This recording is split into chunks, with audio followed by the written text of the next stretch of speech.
नमस्कार, मी विलास बडे. न्यूज 18 लोकमतच्या या बुलेटिनमध्ये आपल्या सगळ्यांचं स्वागत. बुलेटिनच्या सुरुवातीला आपण जातोय. आदित्य ठाकरे बोलतायत.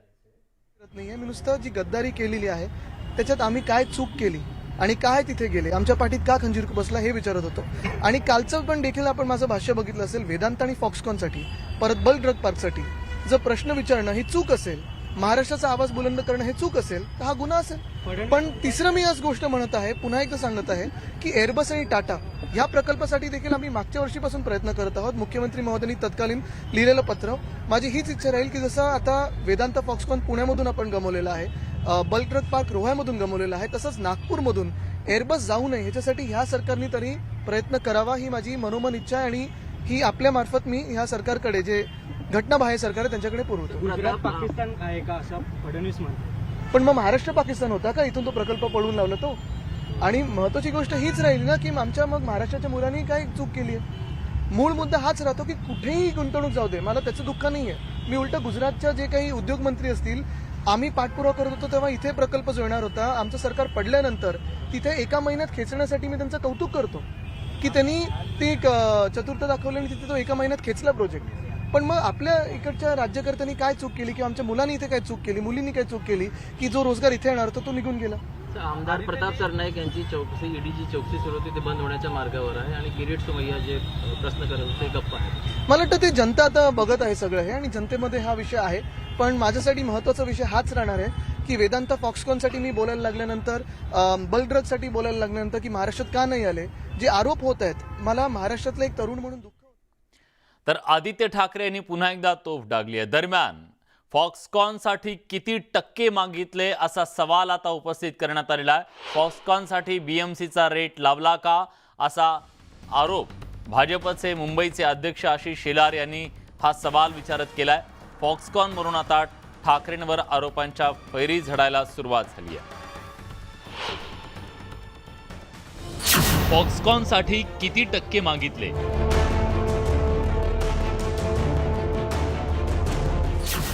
फॉक्सकॉनसाठी बीएमसीचा रेट लावला का?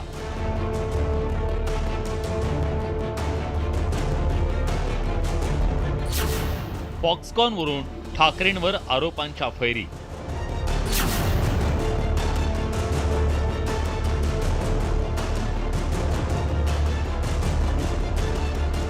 फॉक्सकॉन महाराष्ट्रातून का गेला यावरून आता मविया आणि भाजपमध्ये रणकंदन माजलंय. सत्ताधारी भाजपनं आता थेट शिवसेनेवर टक्केवारीचा आरोप केलाय. फॉक्सकॉनकडून किती टक्के मागितले असा सवाल भाजपचे मुंबईचे अध्यक्ष आशिष शेलार यांनी केलाय. 10-12% लाचखोरी जे महापालिकेत धंदे केले, कंत्राटदाराकडून मलिदा मिळवण्याचे, तेच प्रकार ठाकरे सरकारने मुंबई, महाराष्ट्र आणि मराठी माणसांच्या नोकऱ्या मिळणाऱ्या प्रकल्पामध्ये अडथळा आणून टक्केवारी केली, हे आता स्पष्ट झालंय. त्यामुळे चौकशी तर झालीच पाहिजे. ठाकरेंच्या उद्योग मंत्र्यांनी त्यांच्या काळात काय उद्योग केले हे खोदून काढणार असल्याचं उदय सामंतांनी म्हटलंय. राणे आणि शेलारांकडे पुरावे असल्याचा दावाही त्यांनी केलाय. उद्योग खात्यामध्ये नक्की काय उद्योग झालेले आहेत मी देखील शोधून काढणार आहे. मला 15-20 दिवसच आता झालेत उद्योगमंत्री होऊन. खरं ह्या सगळ्या प्रश्नाची उत्तरं तत्कालीन उद्योगमंत्र्यांनी दिली पाहिजेत. की जी फॉक्सकॉन कंपनी आहे, वेदांता कंपनी आहे, त्याची हाय पॉवर कमिटीची मिटिंग कधी झाली, काय डील झालं, या सगळ्या गोष्टी. आता काल नारायणराव राणेंनी पण सांगितलेलं आहे की त्यांच्याकडे काही पुरावे आहेत. आशिष शेलारनी सांगितले त्यांच्याकडे काही पुरावे आहेत. शिवसेनेनं भाजपा आणि शिंदे गटाच्या आरोपांचा खरपूस भाषेत समाचार घेतलाय. भ्रष्टाचाराचे आरोप करताना मी नैतिक असायला पाहिजे. म्हणजे माझी नैतिकताच नाही, सर्व भ्रष्टाचाऱ्यांनी आमच्याकडे या आणि पावन व्हा. असं जो काही लॉन्ड्रीचा धंदा तुमचा सुरू आहे त्याला तुम्हाला काय अधिकार आहे लोकांवर बोलण्याचा? जेवढे म्हणून ईडीवाले तुमच्याकडे आहेत ना सध्या, त्यांच्या केसेसचं काय झालं? मग कशाला लोकांवर आरोप करता? फॉक्सकॉन गुजरातने पळवला असा आरोप शिवसेनेनं केला.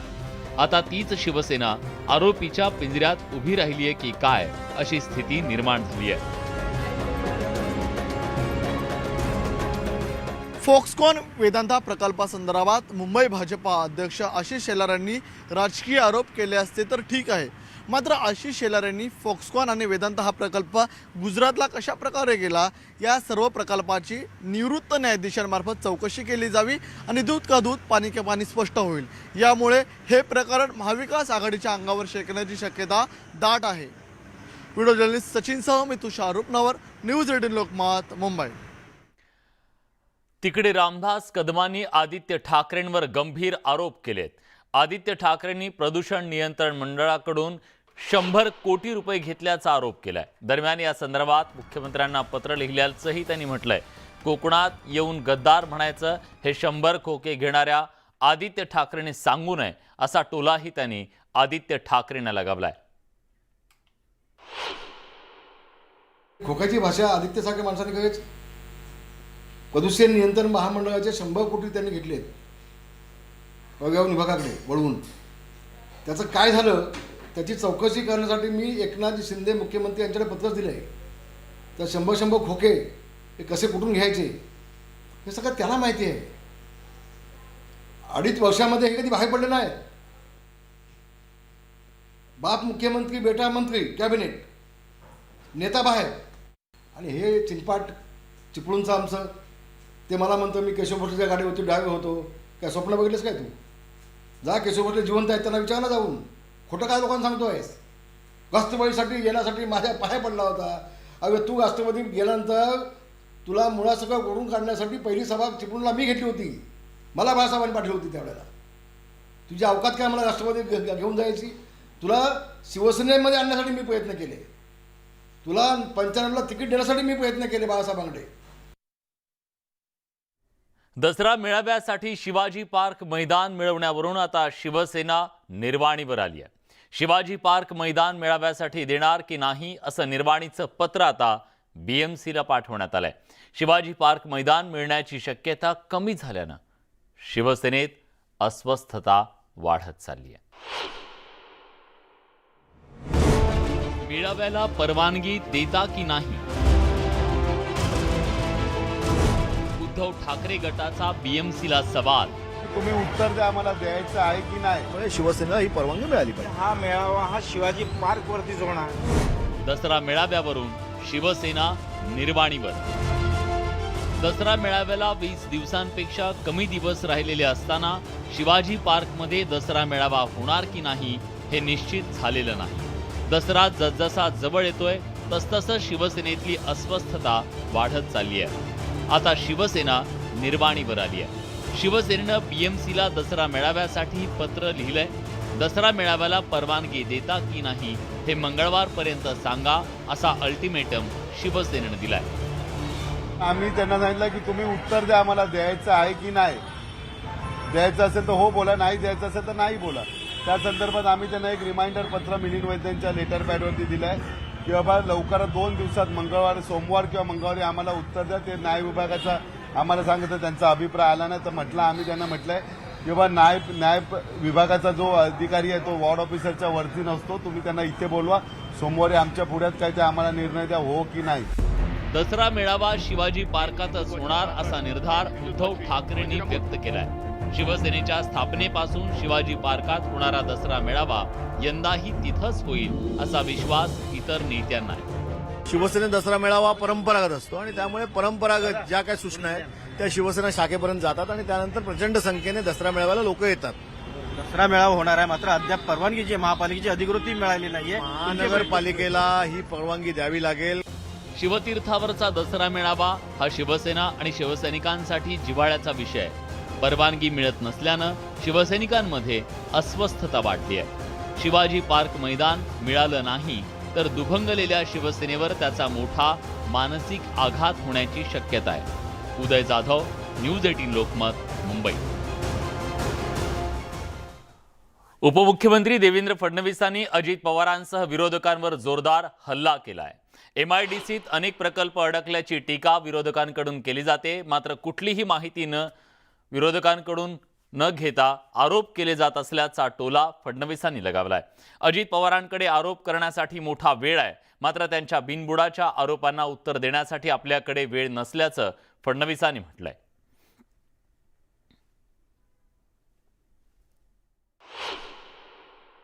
शिंदे फडणवीस सरकार अस्तित्वात आल्यानंतर जे प्रस्ताव स्थगिती जी चालू आहे त्याच्यामध्ये 138 उद्योग MIDCतच अडकल्याची टीका विरोधक करतात. विरोधकांना कुठलीही माहिती नाही, कुठलीही माहिती न घेता ते बोलतात. त्यामुळे ज्यांना माहिती नाही अशा विरोधकांच्या प्रश्नांना मी उत्तर देत नाही. अजित पवार असा आरोप करतात की अजूनही अनेक मंत्र्यांनी चार्ज घेतलेला नाहीये. चार्ज घेतल्यानंतर ते चार्ज देतील. अजित पवारांना खूप वेळ आहे, ते असे सगळे आरोप करत राहतील. त्याची मी उत्तर द्यायला मला वेळ थोडी आहे, मला खूप काम आहे. जिथे गडबड आहे अशी कुठलीही चौकशी बंद होणार नाही, पण जिथे गडबड नाही आणि जाणीवपूर्वक राजकीय दृष्ट्या चौकशी केली असेल तर अशा चौकशा केल्या जाणार नाहीत. बीडमधील राष्ट्रवादी काँग्रेसच्या मेळाव्यात विरोधी पक्षनेते अजित पवार यांनी राज्य सरकारवर जोरदार टीका केली आहे. उद्योगांसाठी राज्य सरकार पुढाकार घेत नाही, सरकारच्या नाकर्तेपणामुळेच लाखो रोजगार राज्यातून गेले असा आरोप अजित पवारांनी केलाय. महाविकास आघाडीचं सरकार पाडण्यासाठी वेश बदलून गाठीभेटी केल्या. शिंदे फडणवीस सरकार उत्तम सुरू आहे तर राज्यातून एवढा महत्त्वाचा प्रकल्प कसा गेला असा सवाल त्यांनी केलाय. राज्यातल्या कायदा सुव्यवस्था ढासळत चालली आहे, सत्ताधारीच गोळीबार करतायत, मग जनतेचं काय करायचं असा सवाल पवारांनी उपस्थित केलाय. 1.5 लाख कोटीची गुंतवणूक येणार होती. 2 लाख तरुणींना काम मिळणार होतं. याच्यावर छोटे उद्योग 50,000 कोटीचे त्या ठिकाणी उभे राहणार होते. सगळ्या गोष्टी पोषक होत्या आणि आता त्याच्याबद्दल उत्तर देता येत नाही. सांगतात मागच्या सरकारने काय केलं. अरे मागच्या सरकारने काय सांगतात तोड वर करून 15/7ची मीटिंग आहे, काही बनवता काय. खोक्यानी जमलं म्हणजे सगळंच जमत नसतं. तुम्ही सांगितलं होतं लगेच पैसे देतो, दिले पैसे. आमच्या शेतकऱ्यांच्या अकाउंटला पैसे आले. आम्ही आमचं सरकार असताना 0% व्याजाने पीक कर्ज देण्याचा निर्णय घेतला. आता तो निर्णय बदलला. का बदलला? का उत्तर देत नाही. आम्ही कर्जमाफीचा निर्णय घेतला. 50,000 रुपये जे वेळेत परतफेड करतात त्यांना देण्याचा निर्णय घेतला. आमचा 2 लाखाच्या वरचा निर्णय राहिला. आम्हाला वाटलं नव्हतं सरकार जाईल, परंतु काहींनी सरकार घालवलं.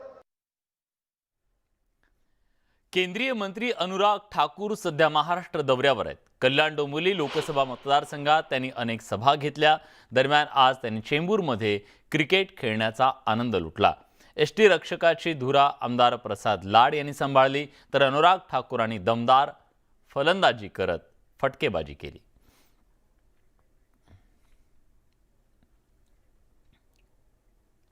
गोव्याप्रमाणे महाराष्ट्रातही ऑपरेशन लोटस राबवलं जाण्याची जोरदार चर्चा आहे. मराठवाड्यातील काँग्रेसच्या मातब्बर नेत्यासह 7 ते 8 आमदार गळाला लावण्याचे प्रयत्न भाजपकडून सुरू आहेत. उपमुख्यमंत्री देवेंद्र फडणवीसांना याबाबत पत्रकारांनी विचारलं तेव्हा त्यांनी केवळ स्मित हास्य केलं. महाराष्ट्रातही ऑपरेशन लोटस, गोव्याप्रमाणे राज्यात आमदारांची फोडाफोडी, काँग्रेसच्या आमदारांना फोडणार. गोव्यामध्ये काही दिवसांपूर्वीच मोठा राजकीय भूकंप घडला. गोव्याचे माजी मुख्यमंत्री दिगंबर कामत यांच्यासह 8 आमदारांनी काँग्रेसचा हात सोडत भाजपमध्ये प्रवेश केला. या पक्षांतरानंतर आता गोव्यात काँग्रेसच्या अस्तित्वावरच प्रश्न निर्माण झालाय. गोव्यानंतर आता महाराष्ट्रात देखील भाजप ऑपरेशन लोटस राबवणार असल्याची चर्चा सुरू झाली आहे. विशेष म्हणजे मराठवाड्यातील मातब्बर नेत्यांसह काँग्रेसचे 7 ते 8 आमदार भाजपच्या गळाला लागण्याची शक्यता आहे. याच संदर्भात भाजपचे नेते आणि राज्याचे उपमुख्यमंत्री देवेंद्र फडणवीसांना पत्रकारांनी प्रश्न विचारला.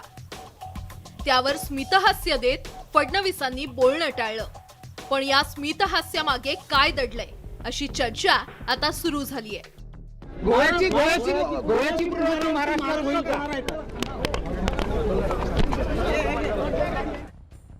शिवसेनेतून शिंदे गट फुटल्यानं मविया सरकार सत्तेबाहेर गेलं. शिंदे गटासोबत एकत्र येत शिंदे गट आणि भाजपनं सरकार स्थापन केलं. आता काँग्रेसचे काही आमदार फोडून भाजप काँग्रेसला मोठा धक्का देण्याच्या तयारीत आहे. फडणवीसांच्या स्मितहास्यातून तरी याचे संकेत मिळत आहेत. Bureau report, news 18 Lokmat. यानंतर आपण थेट जातोय पुण्यामध्ये उपमुख्यमंत्री देवेंद्र फडणवीस बोलत आहेत. हमारे मस्तिष्क पर, हमारे विचारों पर है. ऐसी सारी जंजीरों को समाप्त करना है, तभी हम आजाद हो पाएंगे. और इसीलिए हमारे प्रधानमंत्री मोदी जी ने यह कहा है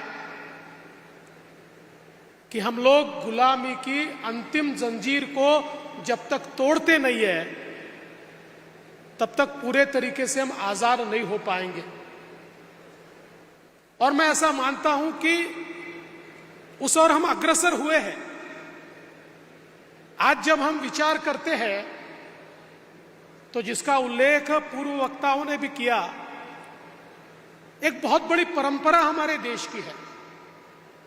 as a civilization we are the oldest civilisation.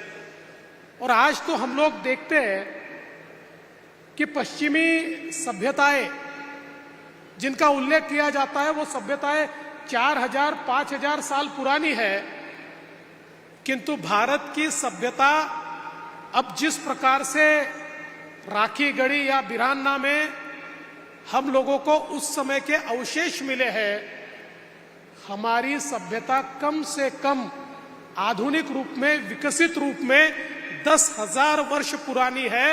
दुनिया की सबसे पुरानी सभ्यता के प्रतीक हम हैं. दुनिया की सबसे ओल्डेस्ट यूनिवर्सिटी, सबसे पुराना विश्वविद्यालय हमारे देश में. दुनिया की सब प्रकार की विज्ञान की अवधारणाएं हमारे देश में. लेकिन गुलामी ने हमें. यासोबत बुलेटिनमध्ये आपण एक छोटासा ब्रेक घेऊया. ब्रेक नंतर इतर काही महत्त्वाच्या घडामोडी. कुठे जाऊ नका, पहा फक्त न्यूज 18 लोकमत. नंतर तुमचं पुन्हा एकदा स्वागत. मुख्यमंत्री एकनाथ शिंदे यांनी सकाळी 7 वाजता ध्वजारोहण केल्यानंतर 9 वाजता शिवसेनेकडून पुन्हा ध्वजारोहण करण्यात आलेलं आहे. त्यामुळे औरंगाबादमध्ये मुक्तीसंग्राम दिनाचं 2 शासकीय ध्वजारोहण सोहळे पार पडले. हैदराबाद इथल्या अमित शहांच्या कार्यक्रमाला उपस्थिती लावण्यासाठी एकनाथ शिंदेंनी सकाळी 7 वाजताच कार्यक्रम घेतला. त्यामुळे याचा निषेध म्हणून शिवसेनेकडून पुन्हा एकदा मुख्यमंत्र्यांनी ध्वजारोहण केलेल्या ठिकाणी अभिवादन करण्यात आलं. यावेळी शिवसेनेचे नेते चंद्रकांत खैरे, विरोधी पक्षनेते अंबादास दानवे यांची उपस्थिती पाहायला मिळाली.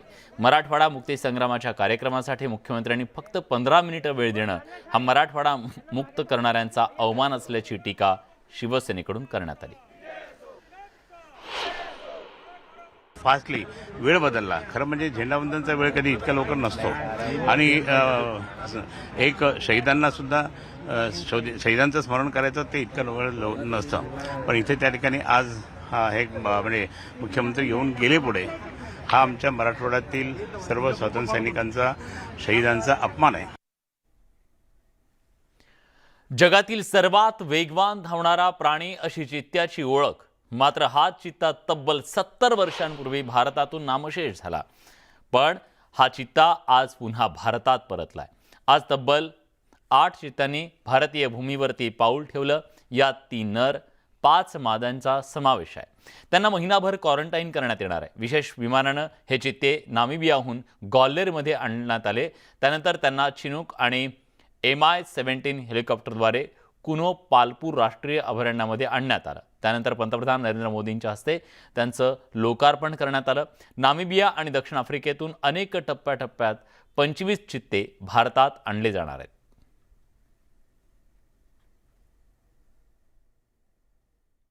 हमारे वैज्ञानिकों ने लंबी रिसर्च की, साउथ अफ्रीकन और नामीबियाई एक्सपर्ट के साथ मिलकर काम किया. हमारी टीम्स वहां गई, वहां के एक्सपर्ट भी भारत आए. पूरे देश में चीतों के लिए सबसे उपयुक्त क्षेत्र के लिए वैज्ञानिक सर्वे किए गए और तब कूनो नेशनल पार्क को इस शुभ शुरुआत के लिए चुना गया.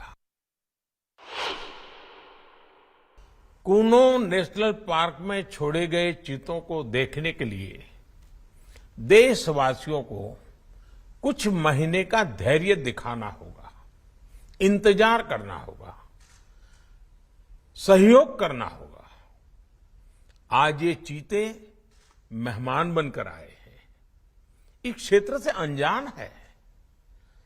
कूनो नेशनल पार्क को ये चीते अपना घर बना पाए, इसके लिए हमें इन चीतों को भी कुछ महीने का समय देना होगा।